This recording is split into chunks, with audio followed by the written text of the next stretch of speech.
Histoire naturelle *** Jules Renard Histoire naturelle Paris Ernest Flammarion, éditeur 26, rue Racine, 26 tout droit réservé. Il a été tiré de cet ouvrage, 10 exemplaires sur papier du Japon numérotés 1 à 10, et 10 exemplaires sur papier de Hollande numérotés 11 à 20. Du même auteur Sourire pincé. Les cornifleurs. Coquecigrues. La lanterne sourde. Poil de carotte. Le vigneron dans sa vigne. Paris.mpe Flammarion, rue Racine, 26. Le chasseur d'images il saute du lit de bon matin, et ne part que si son esprit est net, son cœur pur et son corps léger comme un vêtement d'été. Il n'emporte point de provisions. Il boira l'air frais en route et reniflera les odeurs salubres. Il laisse ses armes à la maison et se contente d'ouvrir les yeux. Les yeux servent de filet où les images s'emprisonnant d'elles-mêmes. La première qu'il fait captive est celle du chemin qui montre ses os, cailloux polis, et ses ornières, veines crevées, entre deux haies riches de prunelles et de mûres. Il prend ensuite l'image de la rivière. Elle blanchit aux coudes et dort sous la caresse des saules. Elle miroite quand un poisson tourne le ventre, comme si on jetait une pièce d'argent, et, dès que tombe une pluie fine, la rivière a la chair de poule. Il lève l'image des blés mobiles, des luzernes appétissantes et des prairies ourlées de ruisseaux. Il saisit au passage le vol d'une alouette ou d'un chardonneret. Puis il entre au bois. Il ne se savait pas doué de sens si délicats.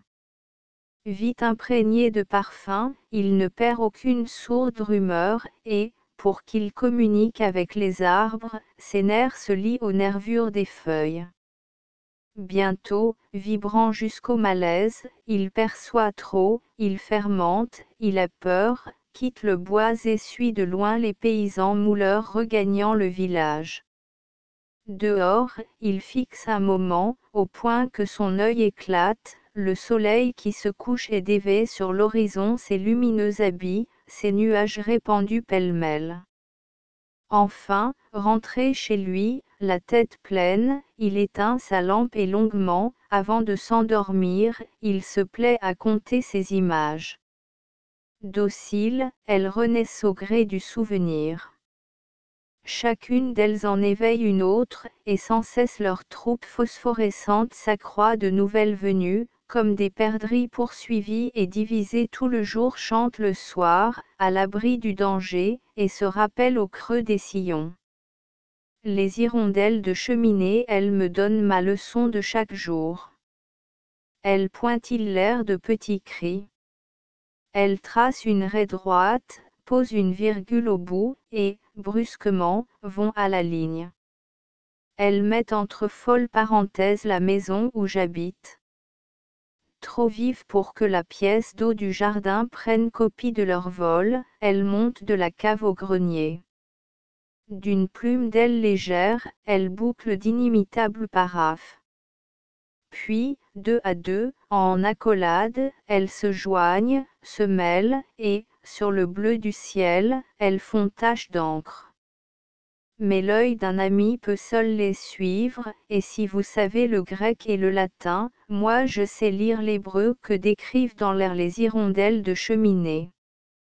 Les pigeons qu'ils fassent sur la maison un bruit de tambour voilé, qu'ils sortent de l'ombre, culbutent, éclatent au soleil et rentrent dans l'ombre, que leur col fugitif vive et meure comme l'opale au doigt, qu'ils s'endorment, le soir, dans la forêt, si pressés que la plus haute branche du chêne menace de rompre sous cette charge de fruits peints, que ces deux-là échangent des célotes frénétiques et brusquement, l'un à l'autre, se convulsent, que celui-ci revienne d'exil, avec une lettre, et vole comme la pensée de notre amie lointaine, un gage, tous ces pigeons, qui d'abord amusent, finissent par ennuyer.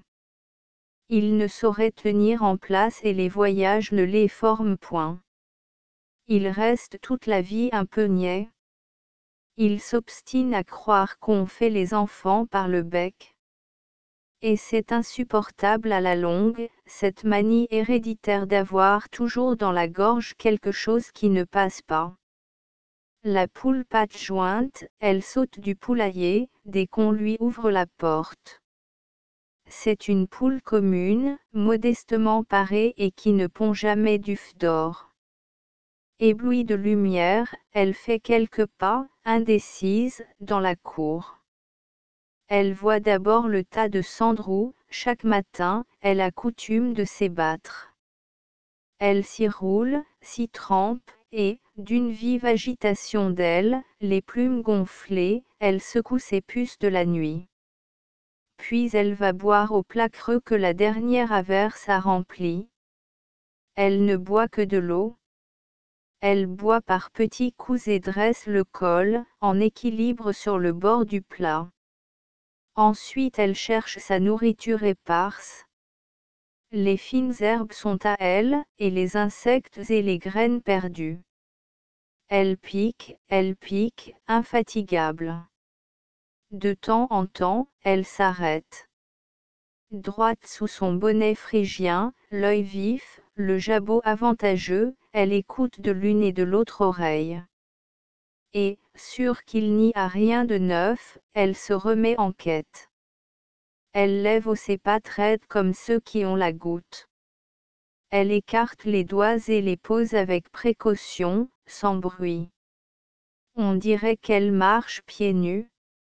La dinde elle se pavane au milieu de la cour, comme si elle vivait sous l'Ancien Régime. Les autres volailles ne font que manger toujours, n'importe quoi. Elle, entre ses repas réguliers, ne se préoccupe que d'avoir bel air.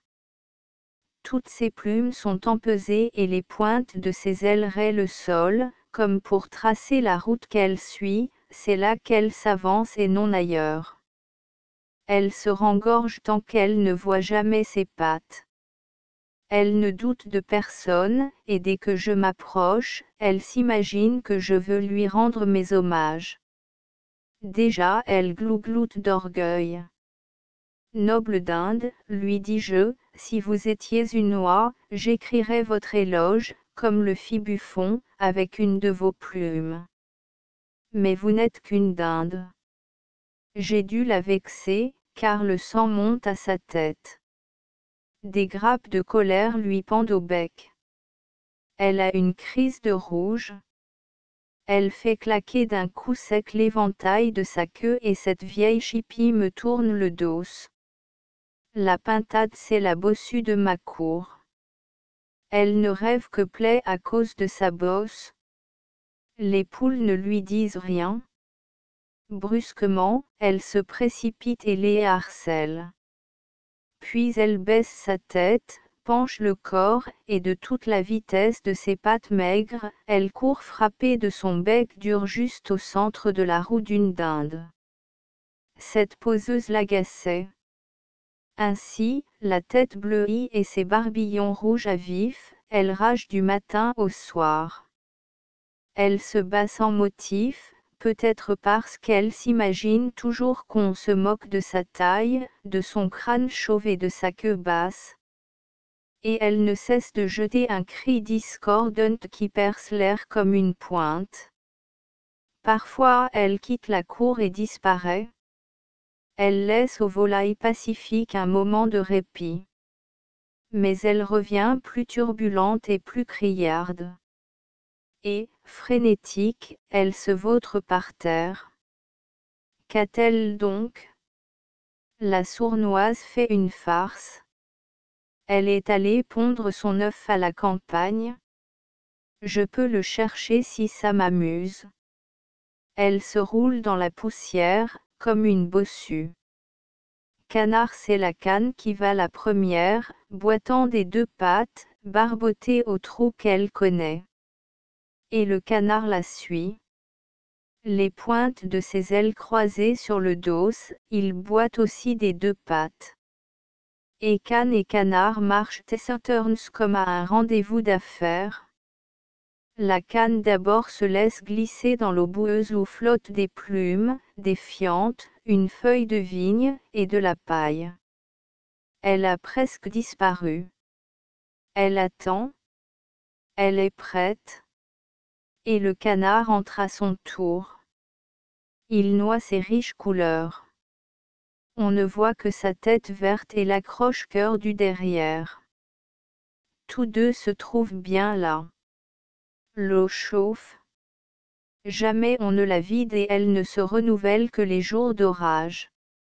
Le canard, de son bec aplati, mordit et serre la nuque de la canne. Un instant il s'agite et l'eau est si épaisse qu'elle en frissonne à peine. Et vite calmée, plate, elle réfléchit, en noir, un coin de ciel pur.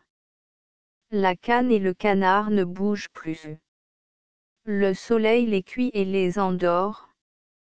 On passerait près d'eux sans les remarquer. Ils ne se dénoncent que par les rares bulles d'air qui viennent crever sur l'eau croupie. Le paon il va sûrement se marier aujourd'hui. Ce devait être pour hier. En habit de gala, il était prêt. Il n'attendait que sa fiancée. Elle n'est pas venue. Elle ne peut tarder. Glorieux, il se promène avec une allure de prince indien et porte sur lui les riches présents d'usage. L'amour avive l'éclat de ses couleurs et son aigrette tremble comme une lyre. La fiancée n'arrive pas. Il monte au haut du toit et regarde du côté du soleil. Il jette son cri diabolique, Léon. Léon. C'est ainsi qu'il appelle sa fiancée. Il ne voit rien venir et personne ne répond. Les volailles habituées ne lèvent même point la tête. Elles sont lasses de l'admirer. Il redescend dans la cour, si sûr d'être beau qu'il est incapable de rancune. Son mariage sera pour demain. Et, ne sachant que faire du reste de la journée, il se dirige vers le perron. Il gravit les marches, comme des marches de temple, d'un pas officiel. Il relève sa robe à queue toute lourde des yeux qui n'ont pu se détacher d'elle. Il répète une dernière fois la cérémonie. Loi Tiennette voudrait aller à Paris, comme les autres filles du village. Mais est-elle seulement capable de garder ses oies? À vrai dire, elle les suit, plutôt qu'elle ne les mène. Elle tricote, machinale, derrière leurs troupes, et elle s'en rapporte à Loi de Toulouse qui a la raison d'une grande personne. Loi de Toulouse connaît le chemin, les bonnes herbes, et l'heure où il faut rentrer. Si brave que le jar l'est moins, elle protège ses sûrs contre le mauvais chien. Son col vibre et serpente à ras de terre, puis se redresse, et elle domine Tiennette effarée. Dès que tout va bien, elle triomphe et chante du nez qu'elle sait grâce à qui l'ordre règne. Elle ne doute pas qu'elle ferait mieux encore. Et, un soir, elle quitte le pays. Elle s'éloigne sur la route, bec au vent, plume collée. Des femmes, qu'elle croise, n'osent l'arrêter. Elle marche vite à faire peur. Et pendant que Tiennette, restée là-bas, finit de s'abêtir, et, toute pareille aux oies, ne s'en distingue plus, Loi de Toulouse vient à Paris. Le cygne il glisse sur le bassin, comme un traîneau blanc, de nuage en nuage. Car il n'a faim que des nuages floconneux qu'il voit naître, bouger, et se perdre dans l'eau. C'est l'un d'eux qu'il désire. Il le vise du bec, et il plonge tout à coup son col vêtu de neige. Puis, tel un bras de femme sort d'une manche, il le retire. Il n'a rien. Il regarde, les nuages effarouchés ont disparu. Il ne reste qu'un instant désabusé, car les nuages tardent peu à revenir, et, là-bas, où meurent les ondulations de l'eau, en voici un qui se reforme.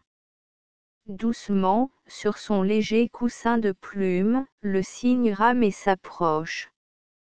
Il s'épuise à pêcher de vains reflets, et peut-être qu'il mourra, victime de cette illusion, avant d'attraper un seul morceau de nuage. Mais qu'est-ce que je dis ?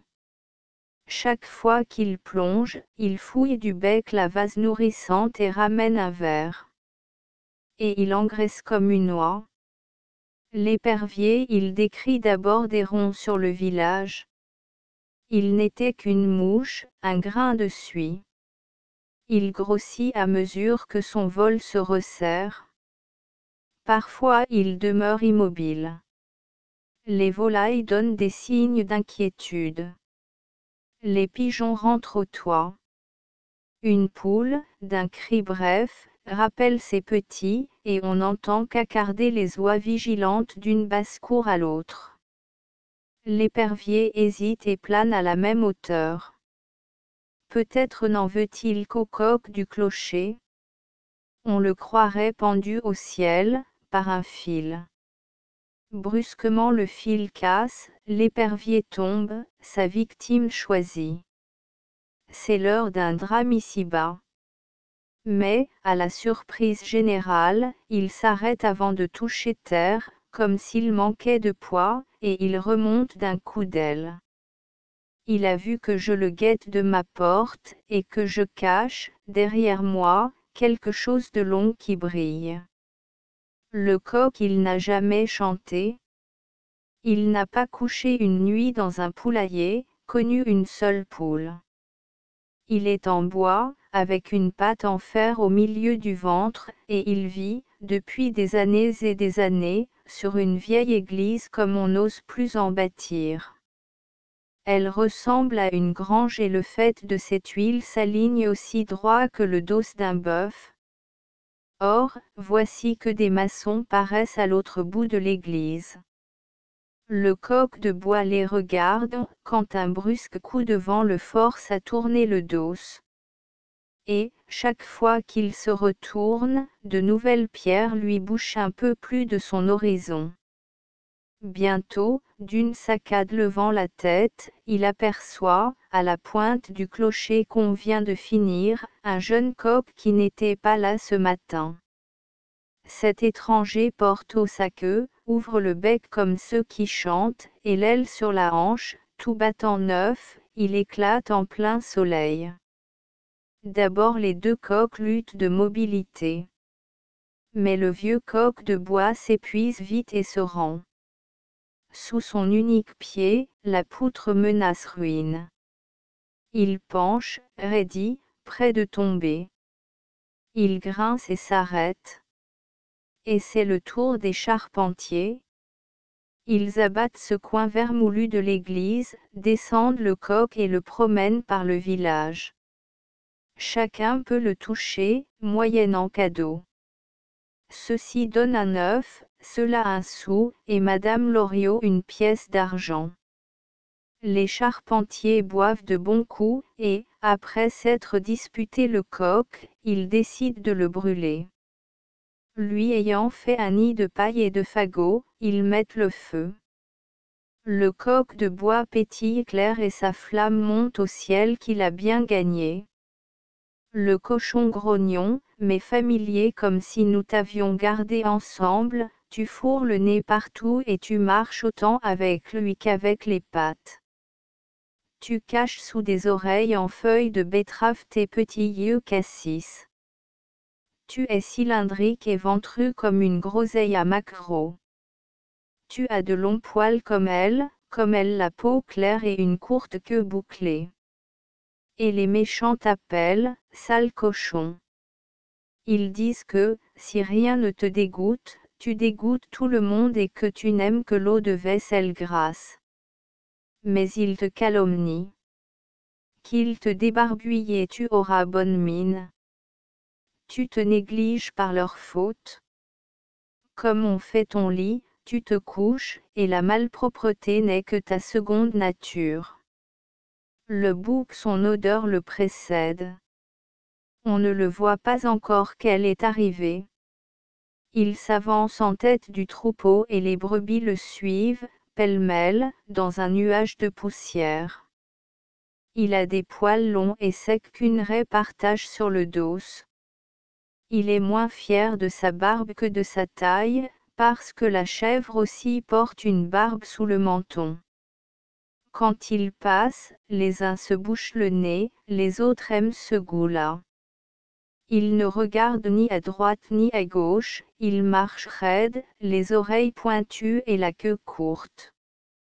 Si les hommes l'ont chargé de leurs péchés, il n'en sait rien, et il laisse, sans perdre le sérieux, tomber un chapelet de crottes.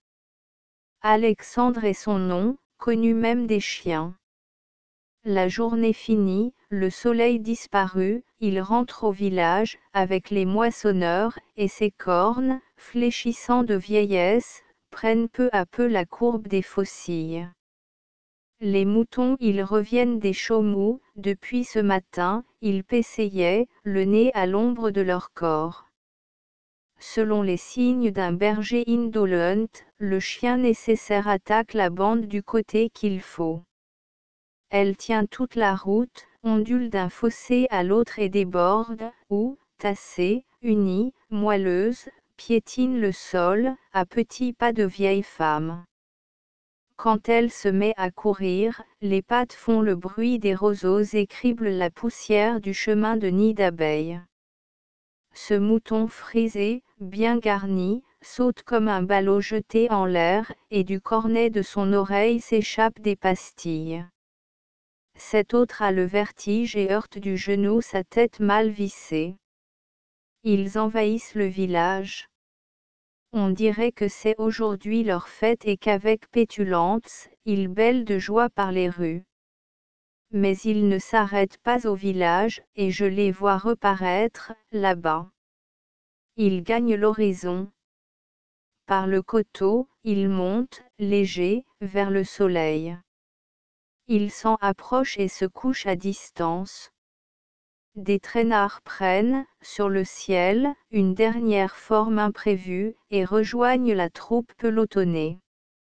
Un flocon se détache encore et plane, mousse blanche, puis fumée, vapeur, puis rien. Il ne reste plus qu'une patte dehors. Elle s'allonge, elle s'effile comme une quenouille, à l'infini. Les moutons frileux s'endorment autour du soleil las qui défait sa couronne épique, jusqu'à demain, ses rayons dans leur laine. Le cheval il n'est pas beau, mon cheval.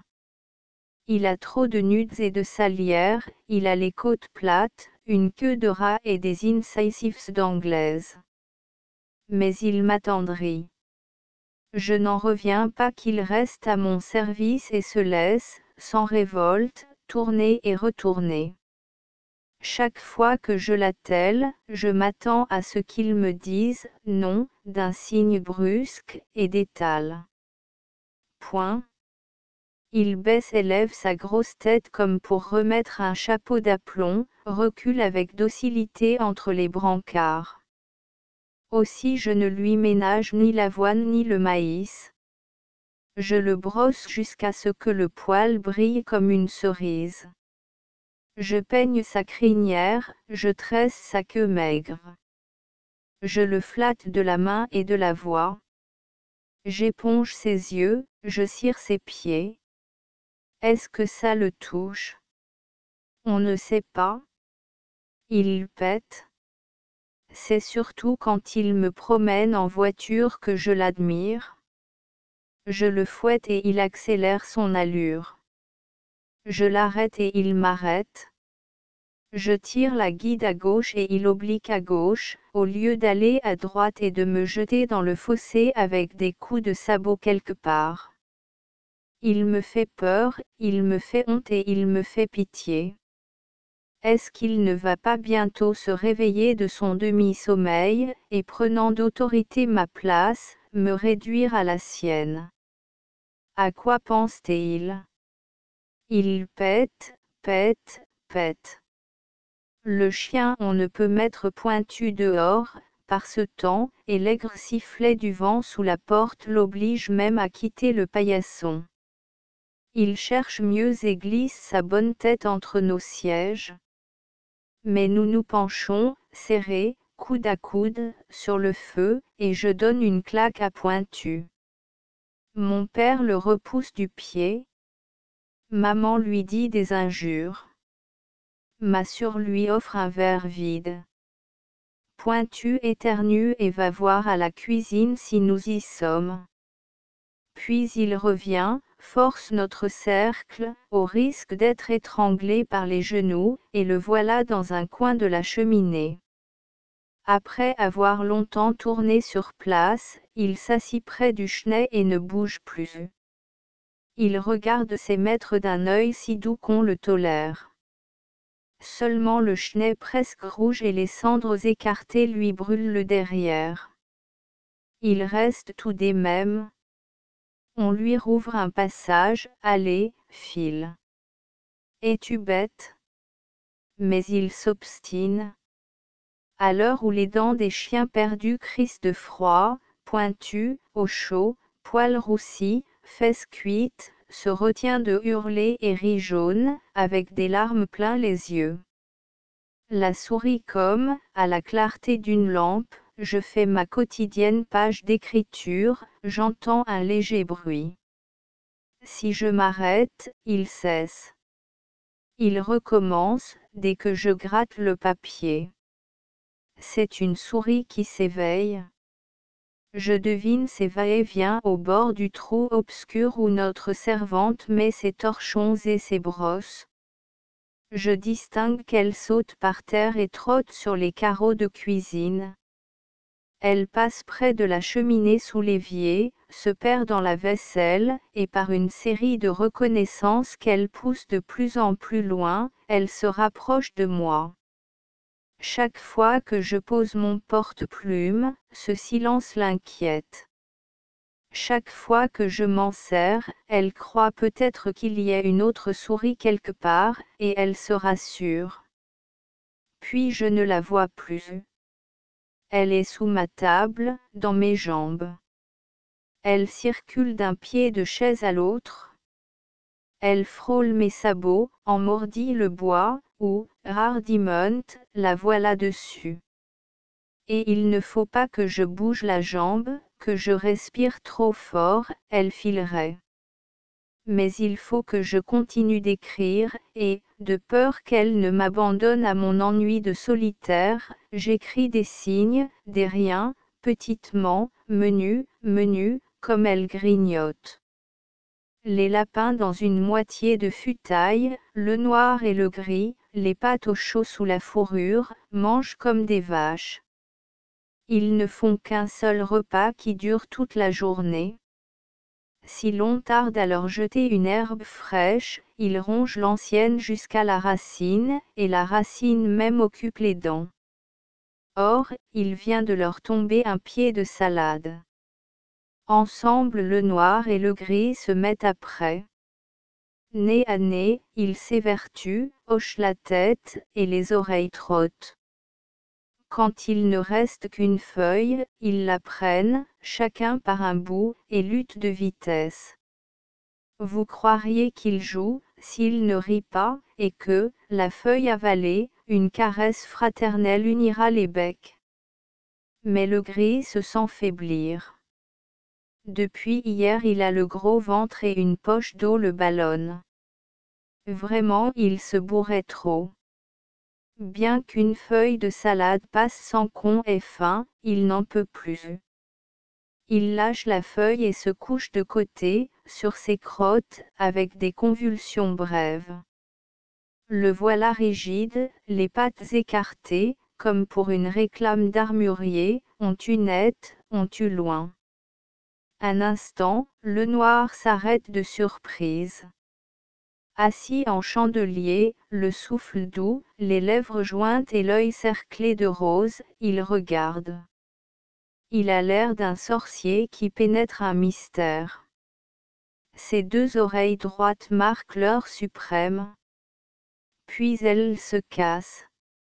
Et il achève la feuille de salade. L'âne tout lui est égal. Chaque matin, il voiture, d'un petit pas sec et dru de fonctionnaire, le facteur Jacot qui distribue au village les commissions faites en ville, les épices, le pain, la viande de boucherie, quelques journaux, une lettre. Cette tournée finie, Jacot et l'âne travaillent pour leur compte. La voiture sert de charrette. Ils vont ensemble à la vigne, au bois, aux pommes de terre. Ils ramènent tantôt des légumes, tantôt des balais verts, ça ou autre chose, selon le jour. Jacot ne cesse de dire « sans motif, comme il ronflerait. Parfois l'âne, à cause d'un chardon qu'il flaire, ou d'une idée qui le prend, ne marche plus.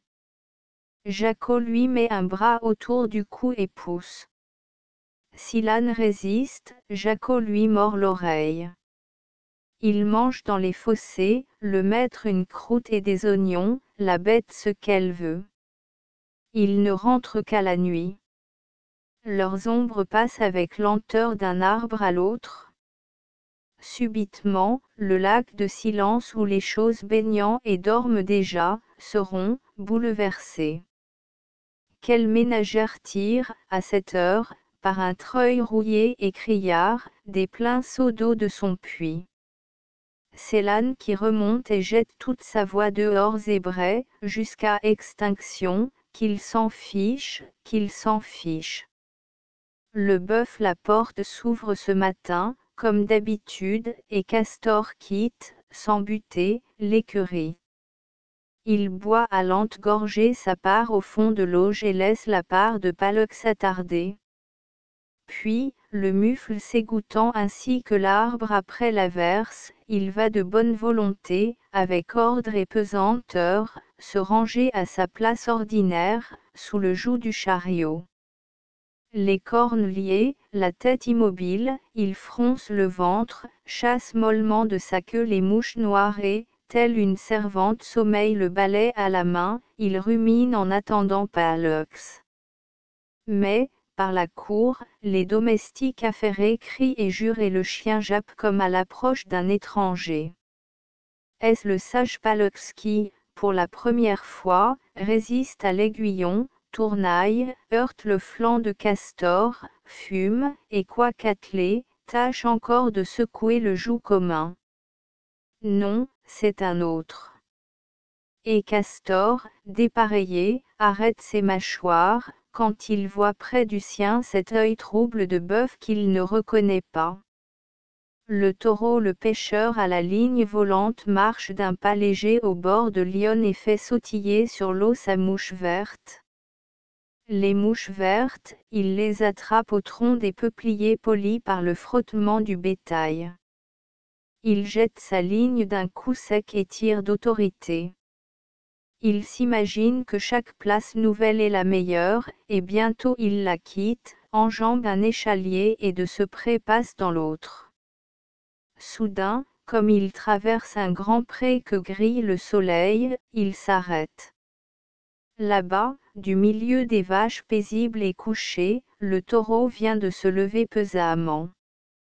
C'est un taureau fameux et sa taille étonne les passants sur la route. On l'admire à distance et, s'il ne l'a fait déjà, il pourrait lancer son homme au ciel, ainsi qu'une flèche, avec l'arc de ses cornes. Plus doux qu'un agneau tant qu'il veut, il se met tout à coup en fureur, quand ça le prend, et près de lui, on ne sait jamais ce qui arrivera. Le pêcheur l'observe obliquement. Si je fuis, pense-t-il, le taureau sera sur moi avant que je ne sorte du pré. Si, sans savoir nager, je plonge dans la rivière, je me noie. Si je fais le mort par terre, le taureau, dit-on, me flairera et ne me touchera pas. Est-ce bien sûr? Et, s'il ne s'en va plus, quelle angoisse! Mieux vaut feindre une indifférence trompeuse. Et le pêcheur à la ligne volante continue de pêcher, comme si le taureau était absent. Il espère ainsi lui donner le change. Sa nuque cuit sous son chapeau de paille. Il retient ses pieds qui brûlent de courir et les oblige à fouler l'herbe. Il a l'héroïsme de tremper dans l'eau sa mouche verte. Il ne se cache que de temps en temps, derrière les peupliers.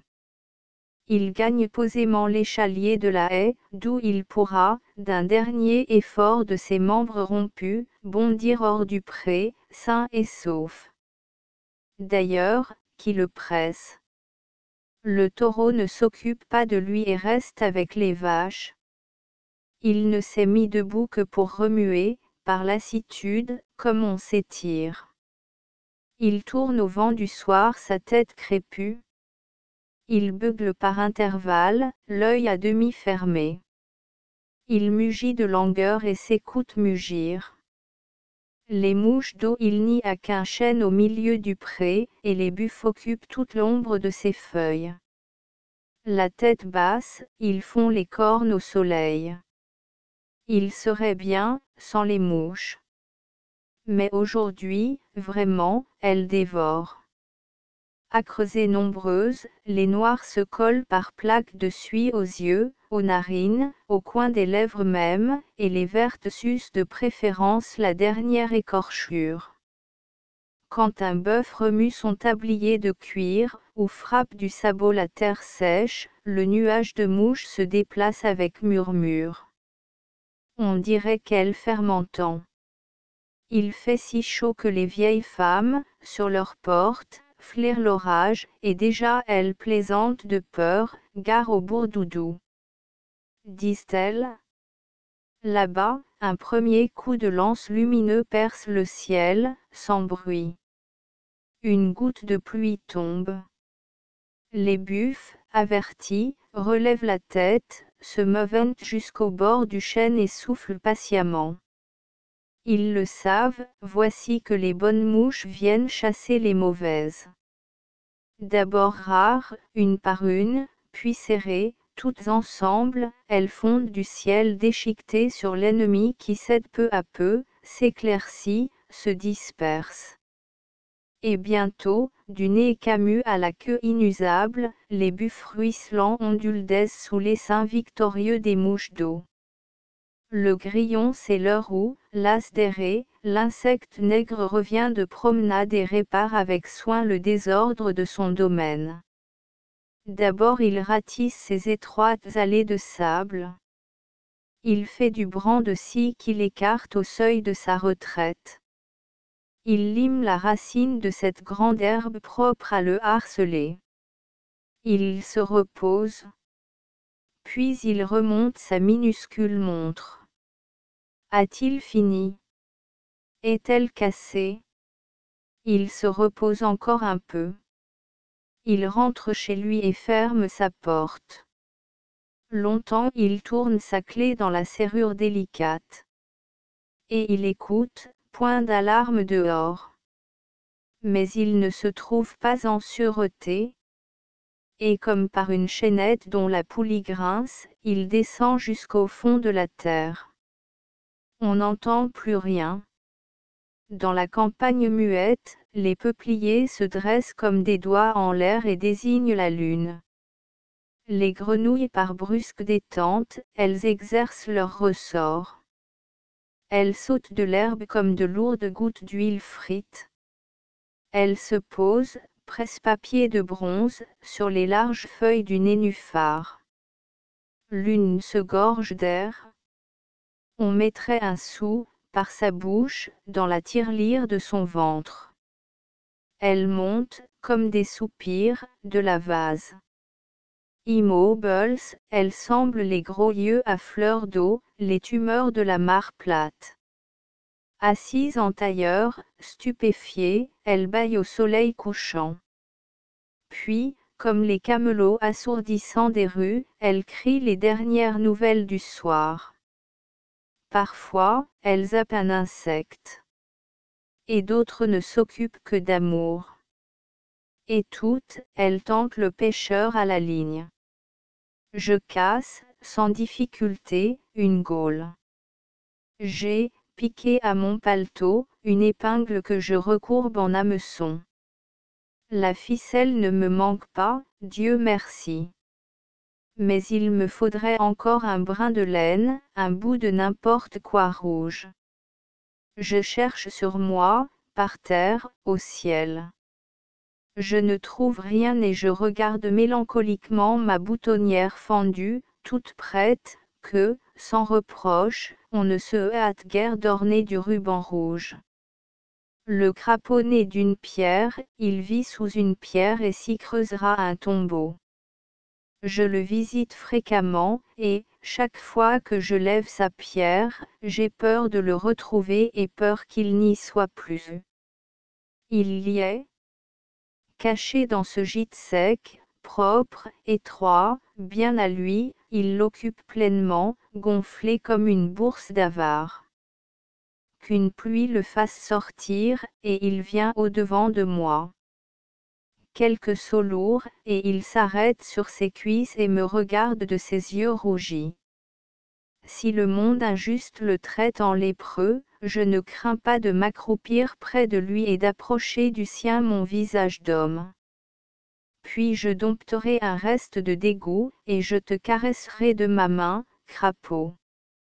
On en avale dans la vie qui font plus mal au cœur. Pourtant, hier, j'ai manqué de tact. Il fermentait et suintait, toutes ses verrues crevées. Mon pauvre ami, lui dis-je, je ne veux pas te faire de peine, mais, Dieu, que tu es laid. Il ouvrit sa bouche puérile et sans dents, à l'haleine chaude, et me répondit avec un léger accent anglais, et toi? La chenille elle sort d'une touffe d'herbe qu'il avait cachée pendant la chaleur. Elle traverse l'allée de sable à grandes ondulations. Elle se garde d'y faire halte et un moment elle se croit perdue dans une trace de sabot du jardinier. Arrivée aux fraises, elle se repose, lève le nez de droite et de gauche pour flairer, puis elle repart et sous les feuilles et sur les feuilles, elle sait maintenant où elle va. Quelle belle chenille, grasse, velue, fourrée, brune avec des points d'or et ses yeux noirs. Guidée par l'odorat, elle se trémousse et se fronce comme un épais sourcil. Elle s'arrête au bas d'un rosier. De ses fines agrafes, elle tâte l'écorce rude, balance sa petite tête de chien nouveau-né et se décide à grimper. Et, cette fois, vous diriez qu'elle avale péniblement chaque longueur de chemin par déglutition. Tout en haut du rosier, s'épanouit une rose au teint de candide fillette. Ces parfums qu'elle prodigue la grise. Elle ne se défie de personne. Elle laisse monter par sa tige la première chenille venue. Elle l'accueille comme un cadeau. Et, pressentant qu'il fera froid cette nuit, elle est bien aise de se mettre un boa autour du cou. La sauterelle serait le gendarme des insectes. Tout le jour, elle saute et s'acharne aux trousses d'invisibles braconniers qu'elle n'attrape jamais. Les plus hautes herbes ne l'arrêtent pas. Rien ne lui fait peur, car elle a des bottes de 7 lieues, un cou de taureau, le front génial, le ventre d'une carène, des ailes en celluloïd, des cornes diaboliques et un grand sabre au derrière. Comme on ne peut avoir les vertus d'un gendarme sans les vices, il faut bien le dire, la sauterelle chic. Si je mens, poursuis-la de tes doigts, joue avec elle à 4 coins, et quand tu l'auras saisie, entre deux bonds, sur une feuille de luzerne, observe sa bouche, par ses terribles mandibules, elle sécrète une mousse noire comme du jus de tabac. Mais déjà tu ne la tiens plus. Sa rage de sauter la reprend.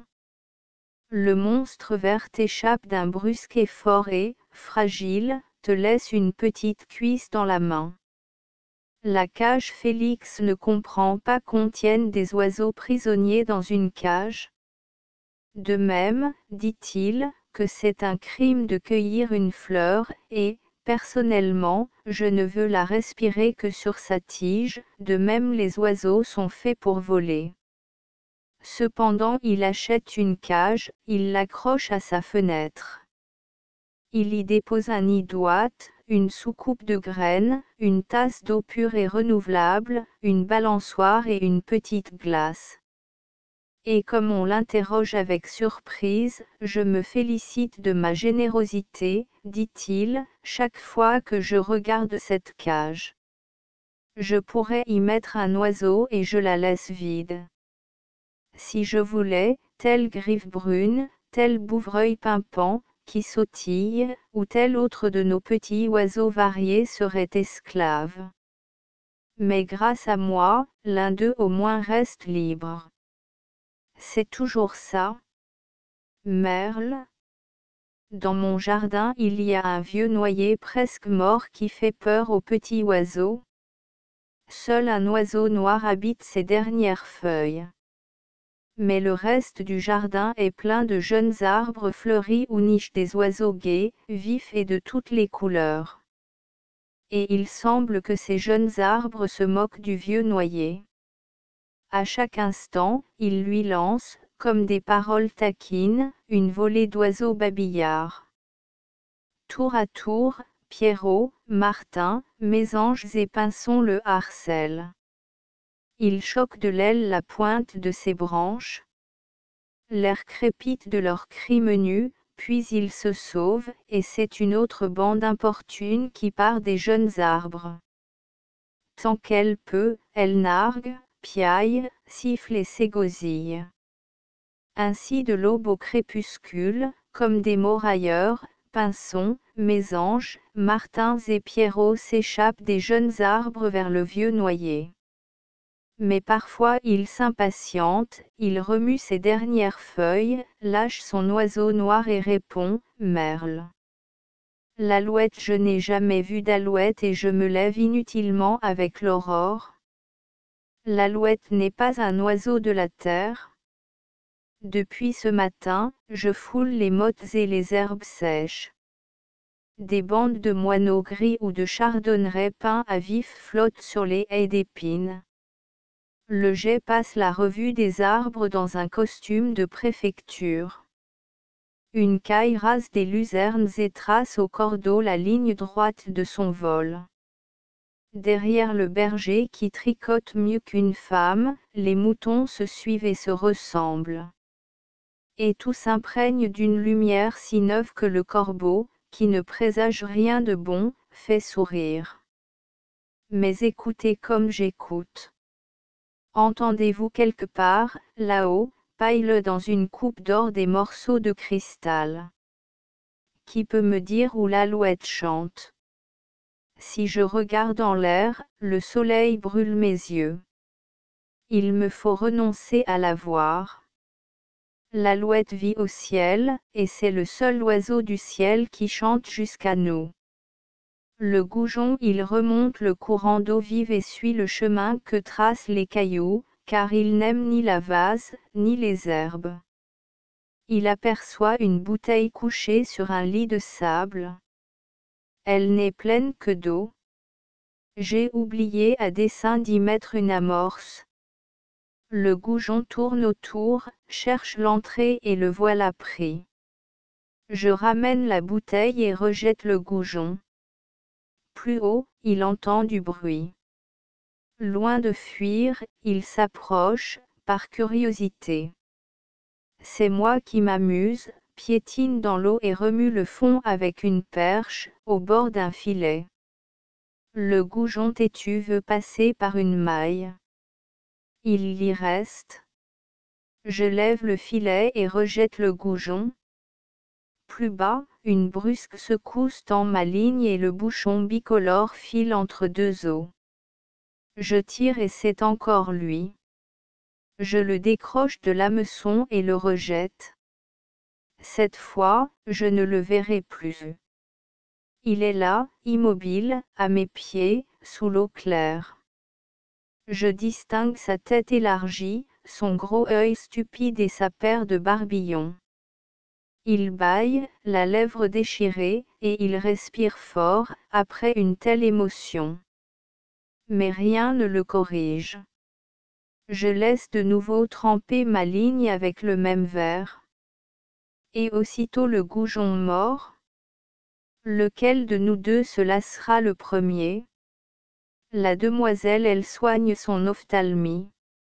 D'un bord à l'autre de la rivière, elle ne fait que tremper dans l'eau fraîche ses yeux gonflés. Et elle grésille, comme si elle volait à l'électricité. La pie elle était toute noire, mais elle a passé l'hiver dernier aux champs et il lui reste de la neige. L'araignée une petite main poilue crispée sur des cheveux. Le papillon ce billet doux plié en deux cherche une adresse de fleurs. La guêpe elle finira pourtant par abîmer sa taille. La puce un grain de tabac à ressort.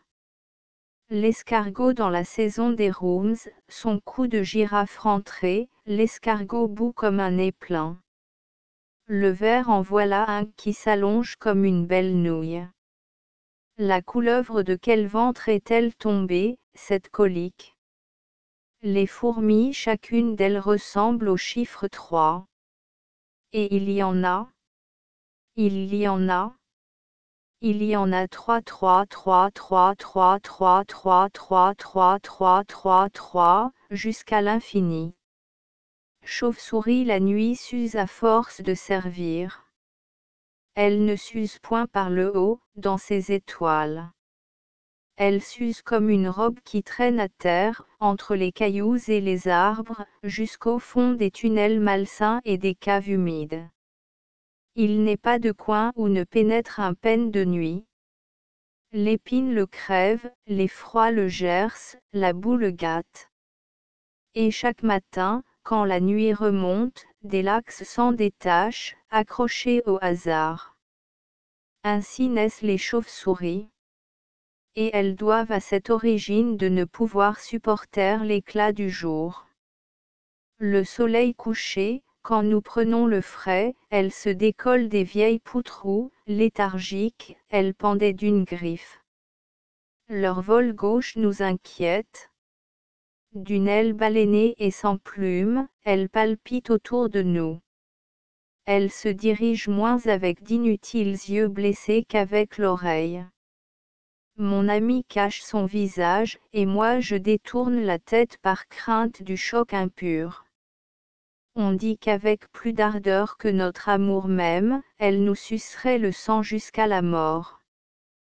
Comme on exagère. Elles ne sont pas méchantes. Elles ne nous touchent jamais. Filles de la nuit, elles ne détestent que les lumières, et, du frôlement de leurs petits châles funèbres, elles cherchent des bougies à souffler. Le cerf entrait au bois par un bout de l'allée, comme il arrivait par l'autre bout. Je crus d'abord qu'une personne étrangère s'avançait avec un pot de fleurs. Puis je distinguai le petit arbre nain, aux branches écartées et sans feuilles. Enfin le cerf apparut net et nous nous arrêtâmes tous deux. Je lui dis, approche. Ne crains rien. Si j'ai un fusil, c'est par contenance, pour imiter les hommes qui se prennent au sérieux. Je ne m'en sers jamais et je laisse ces cartouches dans leur tiroir. Le cerf écoutait et flairait mes paroles. Dès que je me tus, il n'hésita point, ses jambes remuèrent comme des tiges qu'un souffle d'air croise et décroise. Il s'enfuit. Quel dommage! Lui criai-je. Je rêvais déjà que nous faisions route ensemble. Moi, je t'offrais, de ma main, les herbes que tu aimes, et toi, d'un pas de promenade, tu portais mon fusil couché sur ta ramure. Une famille d'arbres c'est après avoir traversé une plaine brûlée de soleil que je les rencontre. Ils ne demeurent pas au bord de la route, à cause du bruit. Ils habitent les champs incultes, sur une source connue des oiseaux seuls. De loin, ils semblent impénétrables. dès que j'approche, leur tronc se desserre. Ils m'accueillent avec prudence. Je peux me reposer, me rafraîchir, mais je devine qu'ils m'observent et se défient. Ils vivent en famille, les plus âgés au milieu et les petits, ceux dont les premières feuilles viennent de naître, un peu partout, sans jamais s'écarter. Ils mettent longtemps à mourir, et ils gardent les morts debout jusqu'à la chute en poussière. Ils se flattent de leurs longues branches, pour s'assurer qu'ils sont tout là, comme les aveugles. Ils gesticulent de colère si le vent s'essouffle à les déraciner. Mais entre eux aucune dispute. Ils ne murmurent que d'accord. Je sens qu'ils doivent être ma vraie famille. J'oublierai vite l'autre. Ces arbres m'adopteront peu à peu, et pour le mériter j'apprends ce qu'il faut savoir, je sais déjà regarder les nuages qui passent. Je sais aussi rester en place. Et je sais presque me taire. Table des matières, le chasseur d'images, les hirondelles de cheminée, les pigeons, la poule, la dinde, la pintade, canard, le paon, l'oie, le cygne, l'épervier, le coq, le cochon, le bouc, les moutons, le cheval, le chien, la souris, les lapins, l'âne, le bœuf, le taureau, les mouches d'eau, le grillon, les grenouilles, le crapaud, la chenille, la sauterelle, la cage-merle, l'alouette, le goujon, la demoiselle, la pile-araignée, le papillon, la guêpe, la puce, l'escargot, le ver, la couleuvre, les fourmis, chauve-souris, le cerf, une famille d'arbres, imprimerie Flammarion, 26, rue Racine, Paris. Astérisque astérisque astérisque End of the Project Gutenberg e-book Histoire naturelle astérisque astérisque astérisque Updated editions will replace the previous one. The all editions will be renamed. Creating the works from print editions not protected by US copyright law means that no one owns the United States copyright in these works, so the Foundation, and you, can copy and distribute it in the United States without permission and without paying copyright royalty. Special rule, set forth in the general terms of use part of this license, apply to copying and distributing Project Gutenberg symbol marque commercial electronic works to protect the Project Gutenberg symbol marque commercial concept and trademark.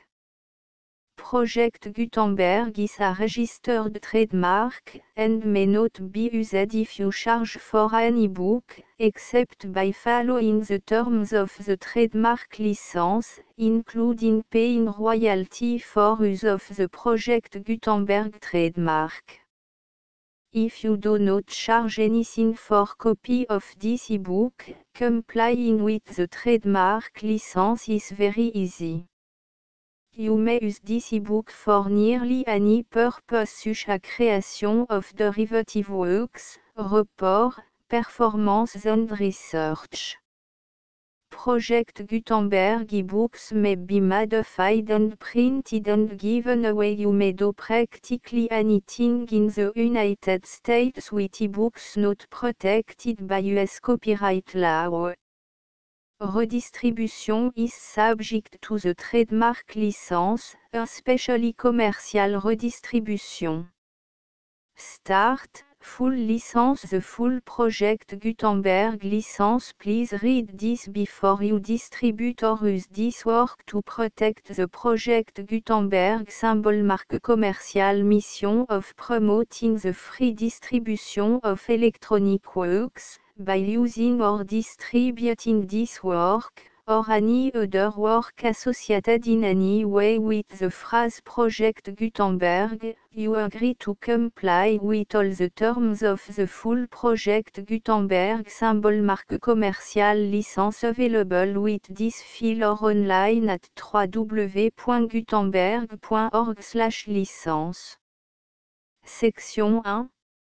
General Terms of Use and Redistributing Project Gutenberg Symbol Marque commerciale électronique Works 1.a by reading or using any part of this project Gutenberg Symbol Marque commerciale électronique work, you indicate that you have read, understand, agree to and accept all the terms of this license and intellectual property, trademark / copyright, agrément. If you do not agree to abide by all the terms of this agreement, you must cease using and return or destroy all copy of Project Gutenberg Symbol Marque commerciale électronique works in your possession. If you paid a fee for obtaining a copy of or access to a Project Gutenberg Symbol Marque commerciale électronique work and you do not agree to be bound by the terms of this agreement, you may obtain a refund from the person or entity to whom you paid the fee as set forth in paragraph 1.e.8. 1.b Project Gutenberg is a registered trademark.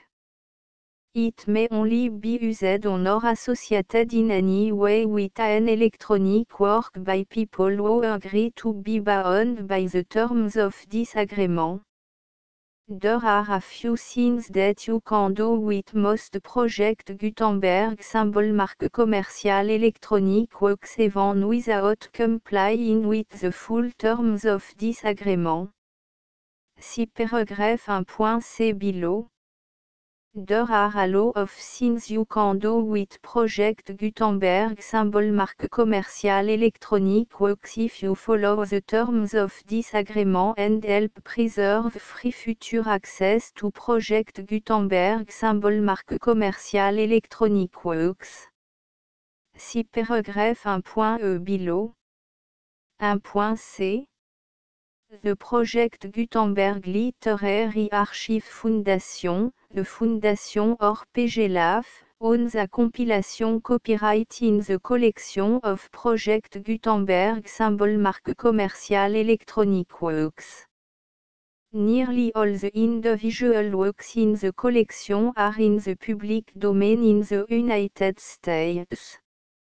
If an individual work is unprotected by copyright law in the United States and you are located in the United States, we do not claim a right to prevent you from copying, distributing, performing, displaying or creating derivative works based on the work alone as all references to Project Gutenberg are removed. Of course, we hope that you will support the Project Gutenberg Symbol Marque commerciale mission of promoting free access to electronic works by freely sharing Project Gutenberg Symbol Marque commerciale works in compliance with the terms of this agreement for keeping the Project Gutenberg Symbol Marque commerciale name associated with the work. You can easily comply with the terms of this agreement by keeping this work in the same format with its attached full Project Gutenberg Symbol Marque commerciale license when you share it without charge with others.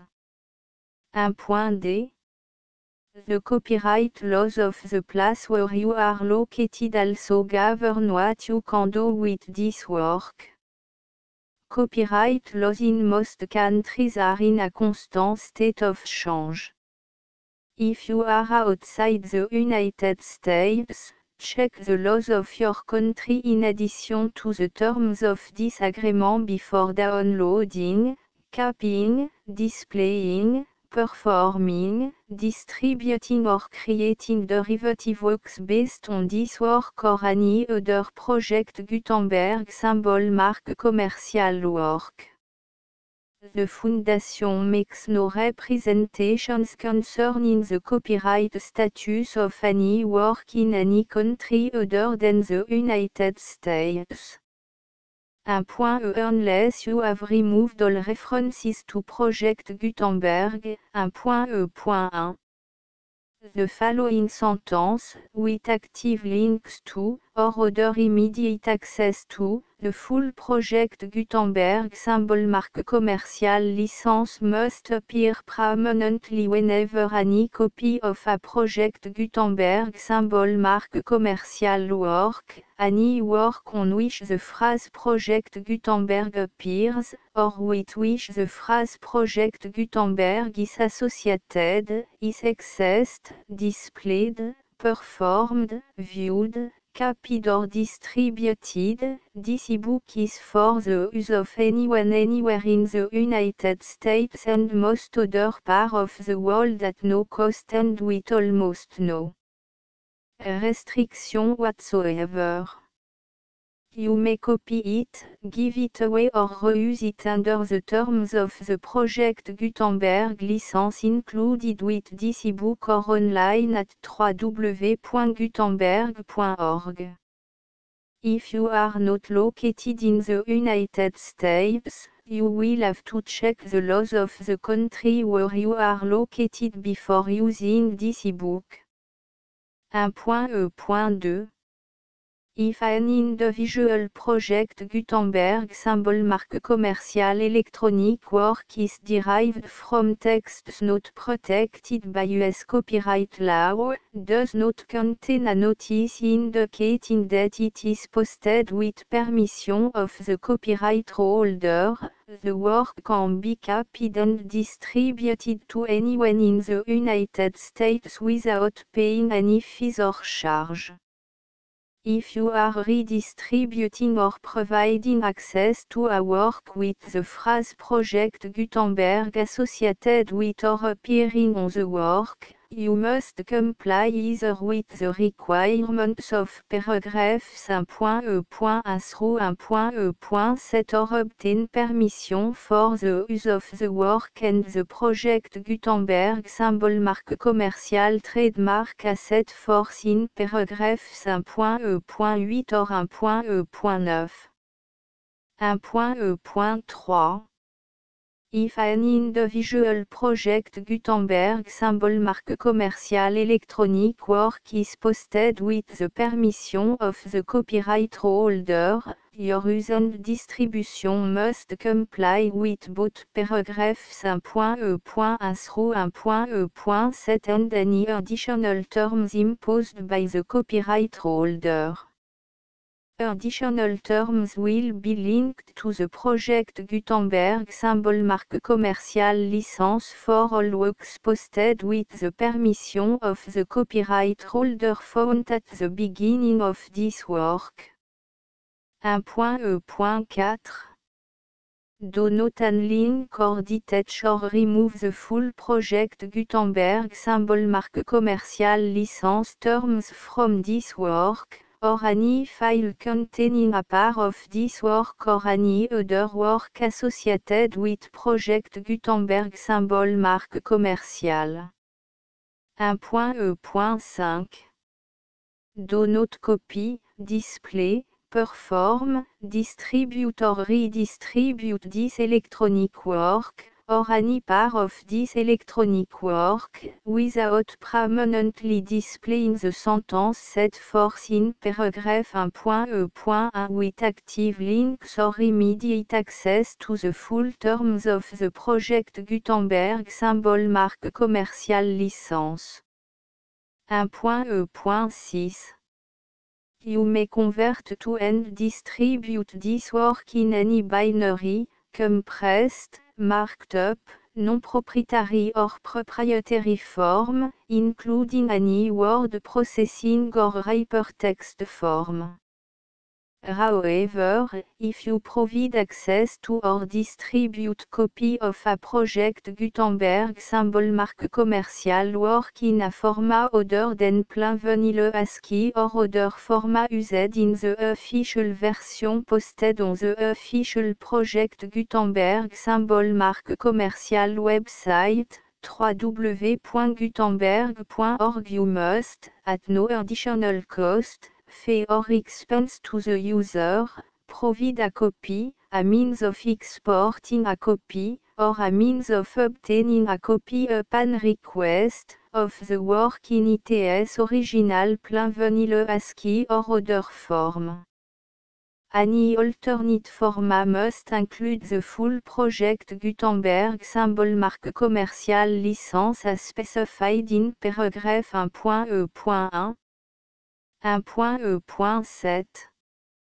Do not charge a fee for access to, viewing, displaying, performing, copying or distributing any project Gutenberg symbol marque commerciale works unless you comply with paragraph 1.e.8 or 1.e.9.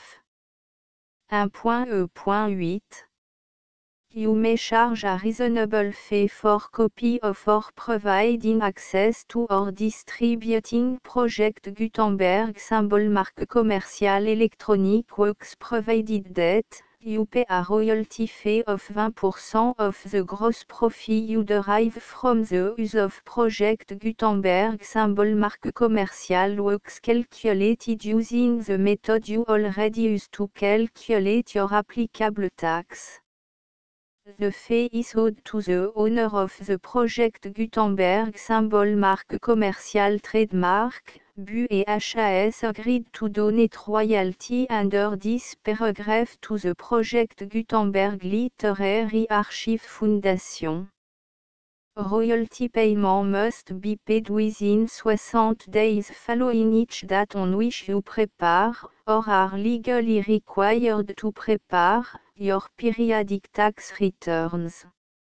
Royalty payment should be clearly marked association to the project Gutenberg Literary Archive Foundation at the address specified in section 4, Information about donation to the project Gutenberg Literary Archive Foundation. You provide a full refund of any money paid by a user who notifies you in writing, or by email, within 30 days of receipt that /et does not agree to the terms of the full project Gutenberg symbol marque commerciale licence. You must require such a user to return or destroy all copy of the works possessed in a physical medium and discontinue all use of and all access to other copy of project Gutenberg symbol marque commerciale works.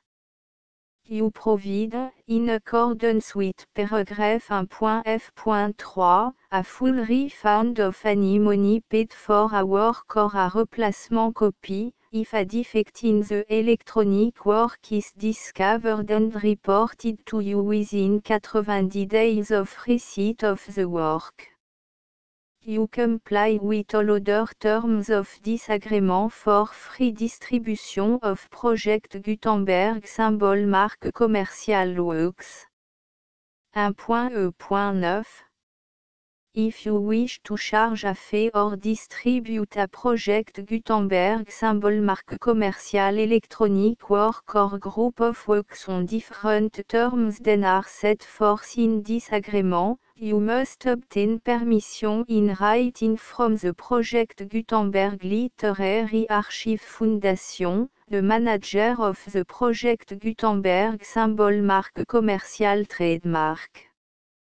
Contact the Foundation as set forth in section 3 below. 1.f.1.f.1 Project Gutenberg volunteers and employees expend considerable effort to identify, do copyright research on, transcribe and proofread works not protected by US copyright law in creating the project Gutenberg symbol marque commerciale collection.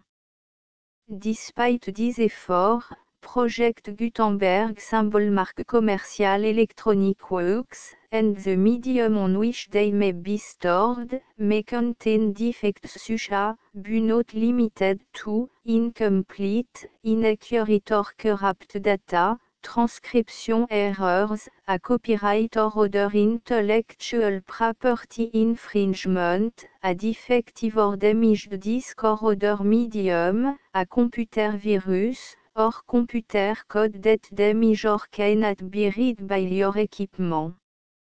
1.f.2 Limited warranty, disclaimer of damage, except for the right of replacement or refund described in paragraph 1.f.3, the Project Gutenberg Literary Archive Foundation, the owner of the Project Gutenberg symbol mark commercial trademark, and any other party distributing a Project Gutenberg symbol mark commercial electronic work under this agreement, disclaim all liability to you for damages, costs and expenses, including legal fees. You agree that you have no remedy for negligence, strict liability, breach of warranty or breach of contract except those provided in paragraph 1.f.3. You agree that the Foundation, the trademark owner, and any distributor under this agreement will not be liable to you for actual, direct, indirect, consequential, punitive or incidental damages even if you give notice of the possibility of such damage.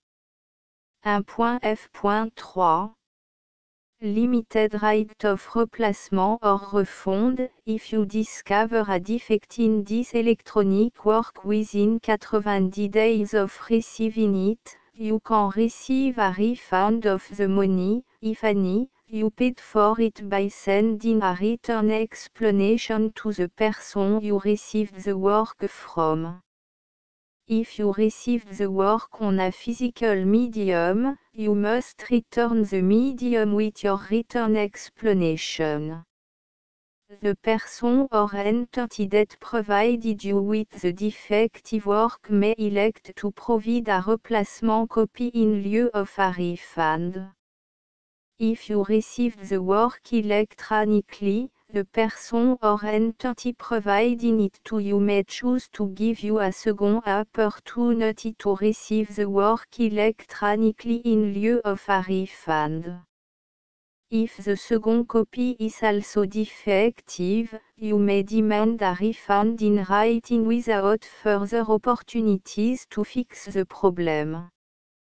1.f.4 Except for the limited right of replacement or refund set forth in paragraph 1.f.3, this work is provided to you as, with no other warranties of any kind, express or implied, including but not limited to warranties of merchantability or fitness for any purpose. 1.f.5 Some states do not allow disclaimers of certain implied warranties or the exclusion or limitation of certain type of damages. If any disclaimer or limitation set forth in this agreement violates the law of the state applicable to this agreement, the agreement shall be interpreted to make the maximum disclaimer or limitation permitted by the applicable state law. The invalidity or unenforceability of any provision of this agreement shall not void the remaining provision. 1.f.6 Indemnity, you agree to indemnify and all the Foundation, the trademark owner, any agent or employee of the Foundation, anyone providing copy of Project Gutenberg symbol mark commercial electronic works in accordance with this agreement, and any volunteers associated with the production, promotion and distribution of Project Gutenberg symbol mark commercial electronic works, harmless from all liability, costs and expenses, including legal fees, that arise directly or indirectly from any of the following which you do or cause to occur. A. Distribution of this or any Project Gutenberg symbol mark commercial work. B. Alteration, modification, or addition or deletions to any Project Gutenberg symbol mark commercial work. And C. Any defect you cause. Section 2. Information about the mission of Project Gutenberg symbol marque commerciale. Project Gutenberg symbol marque commerciale is synonymous with the free distribution of electronic works in format readable by the widest variety of computer including obsolete, old, middle-aged and new computer. It exists because of the effort of hundreds of volunteers and donations from people in all walks of life. Volunteers and financial support to provide volunteers with the assistance they need are critical to reaching Project Gutenberg symbol marque commerciales goals and ensuring that the Project Gutenberg symbol marque commercial collection will remain freely available for generations to come. In 2001, the Project Gutenberg Literary Archive Foundation was created to provide a secure and permanent future for Project Gutenberg symbol marque commercial and future generations. To learn more about the Project Gutenberg Literary Archive Foundation and how your efforts and donations can help, see section 3 and 4 and the Foundation information page at www.gutenberg.org. Section 3. Information about the Project Gutenberg Literary Archive Foundation. The Project Gutenberg Literary Archive Foundation is a non-profit 501(c)(3) educational corporation organized under the laws of the state of Mississippi and granted tax-exempt status by the Internal Revenue Service. The Foundation SEIN or Federal Tax Identification Number is 64 à 6 221 541. Contribution to the Project Gutenberg Literary Archive Foundation are tax deductible to the full extent permitted by U.S. federal laws and your state's laws.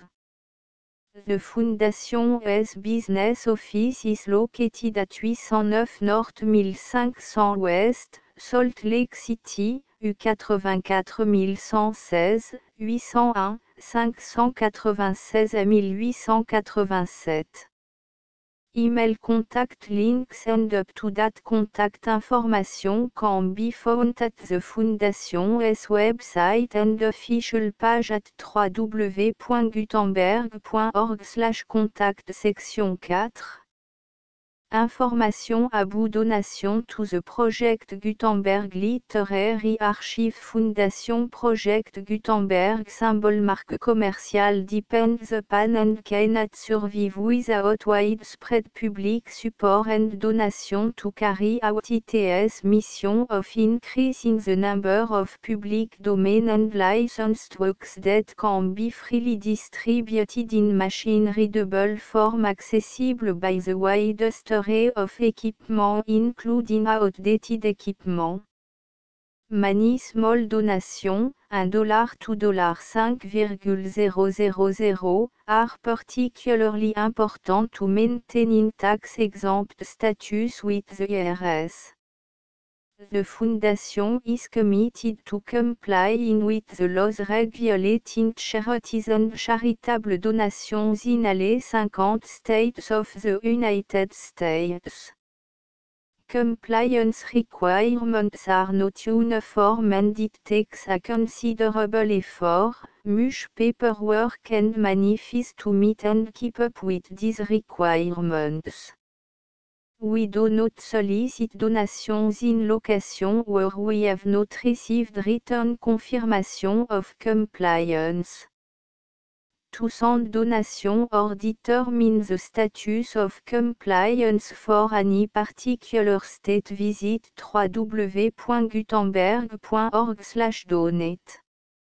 While we cannot and do not solicit contribution from states where we have not met the solicitation requirements, we know of no prohibition against accepting unsolicited donation from donors in such states who approach us with offers to donate. International donation are gratefully accepted, but we cannot make any statements concerning tax treatment of donation received from outside the United States. US laws alone swamp for small staff. Please check the Project Gutenberg web page for current donation methods and addresses. Donations are accepted in a number of other ways including checks, online payments and credit card donation. To donate, please visit www.gutenberg.org/donate. Section 5. Général Information About Project Gutenberg Symbol Marque Commerciale Electronic Works Professor Michael S. R. was the originator of the Project Gutenberg Symbol Marque Commerciale concept of a library of electronic works that could be freely shared with anyone. For 40 years, a produced and distributed Project Gutenberg symbol marque commercial e-books with only a loose network of volunteer support. Project Gutenberg symbol marque commercial e-books are often created from several printed editions, all of which are confirmed and not protected by copyright in the US unless a copyright notice is included. Thus, we do not necessarily keep ebooks in compliance with any particular paper edition. Most people start at our website which has the main page search facility, www.gutenberg.org.